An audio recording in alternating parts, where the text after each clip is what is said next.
For over 2 decades, the video game industry moved toward a cloud-based future. Frictionless access to massive catalogs and the convenience of instant downloads persuaded millions of consumers to retire their physical shelving in favor of digital libraries. In August 2026, Sony updated the checkout flow on the PlayStation 5. The traditional buy button was supplemented by an explicit legal prompt, acquire license. The $70 retail price point matches the historical cost of a physical product, but the new terminology clarifies that the transaction does not result in the transfer of permanent property. Under this legal framework, consumers are transient tenants. The payment grants a conditional and revocable license to access digital content, rather than a permanent right of possession. These transactions are governed by non-negotiable adhesion contracts. Inside the fine print, Sony and third-party publishers retain the unilateral right to terminate or withdraw access to the software at their sole discretion.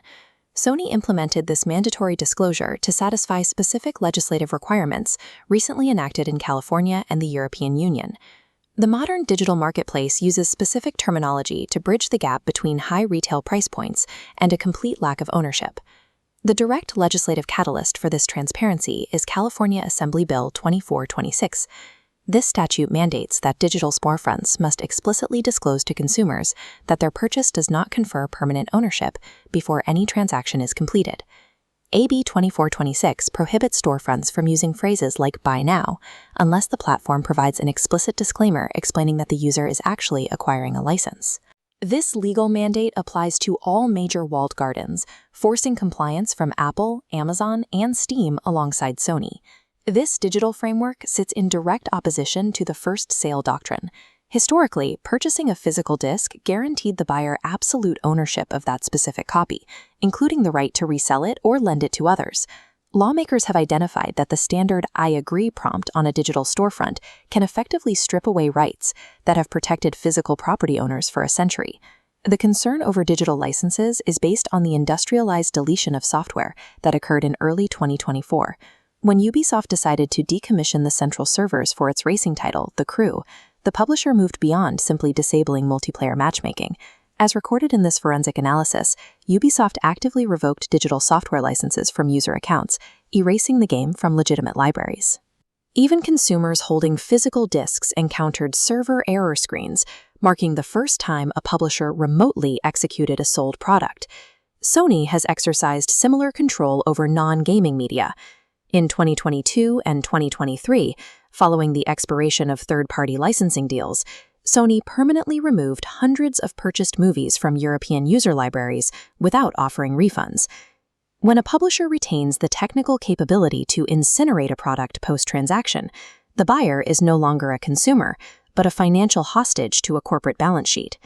Examining the legal architecture of a physical asset alongside a cloud license reveals the exact structural deficit facing modern players.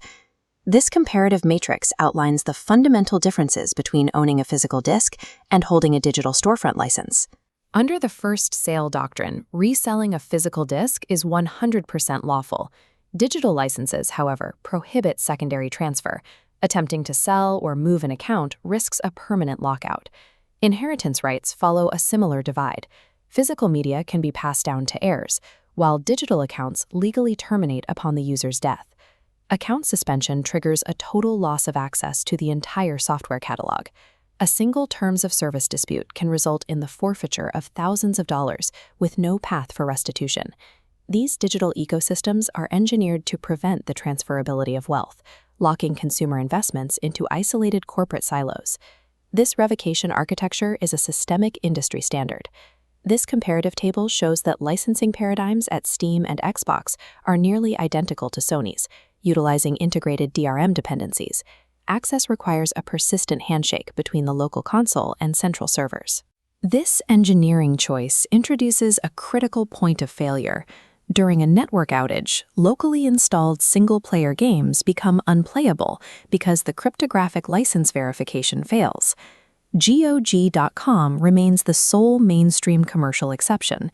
It provides DRM-free digital purchases with standalone offline installers that function permanently without any server check-in.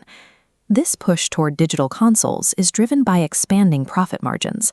optical disc pressing capacity has plunged 62%, while digital margins surged over 85%. Digital distribution eliminates manufacturing and freight overhead, yet publishers retain these savings while maintaining the $70 price floor. Removing the optical drive consolidates platform control, enabling a pricing monopoly that is no longer challenged by secondary markets or retail disc liquidations.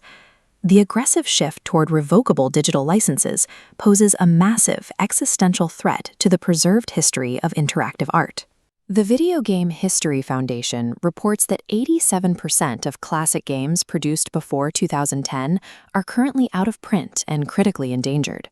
When a creative work exists exclusively as a revocable cloud license, the collective cultural memory of the medium is placed at the mercy of corporate accounting decisions.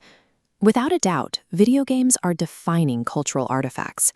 Removing access to an interactive work is a loss equivalent to the destruction of manuscripts in an ancient library. Without permanent ownership, the vast majority of our digital heritage risks being permanently erased whenever a server becomes too expensive to maintain. In response, international movements like #PSBlackout and the Stop Destroying Video Games initiative are pressuring regulators to enforce statutory digital property protections. One core legislative demand would require publishers to provide functional offline patches or open-source server binaries whenever they decommission a game's official infrastructure. A second demand seeks to outlaw mandatory always-online DRM for any single-player interactive title. In the short term, players can secure their collections by prioritizing physical retail media and supporting DRM-free platforms that provide permanent offline installers. Maintaining redundant local backups of patched game data on external storage provides a final safeguard against future server closures. The gaming community must now decide whether to normalize permanent digital tenancy or organize to demand that interactive art is treated as durable, private property.